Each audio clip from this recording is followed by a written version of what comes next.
মাছ ভাজার জন্য দিয়েছি হলুদের গুঁড়া, মরিচের গুঁড়া আর লবণ।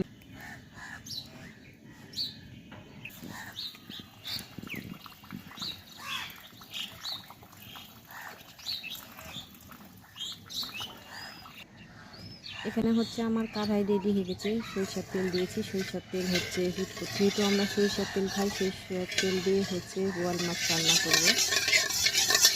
আর এখন কড়াই হিট হয়ে যাচ্ছে। তারপর লবণ মরিচ মেখে নেব। আর এখানে আমি কড়াই মাছটা ভেজে নেব।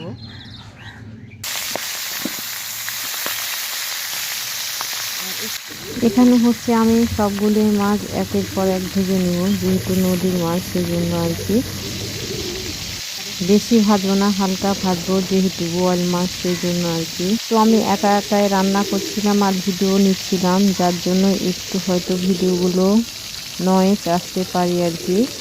যাই হোক, রান্নাগুলো এখন করি, আপনাদেরকে শেয়ার করি।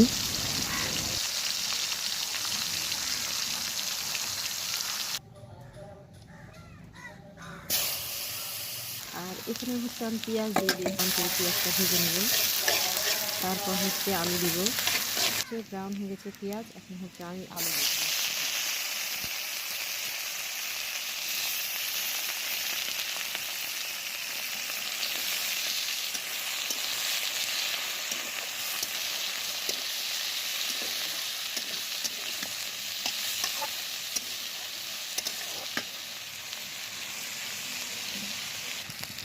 আর এখানে মরিচের গুঁড়া, ধনা গুঁড়া আর হলুদের গুঁড়া।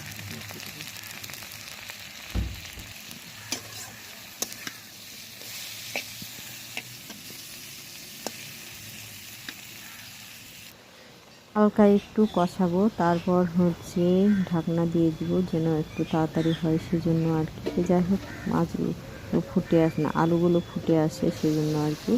যাই হোক, এখন ঢাকনা দেওয়ার পরে আবারও দেখলাম যে ভালোভাবে আলুটা সিদ্ধ হয়ে গেছে।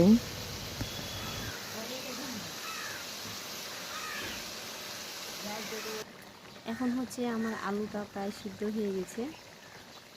এখন আলুটা সিদ্ধ হয়ে গেছে, সেই জন্য এখন আমি মাছগুলো ঢেলে দিয়ে তারপর ঢাকনা দিয়ে দিই।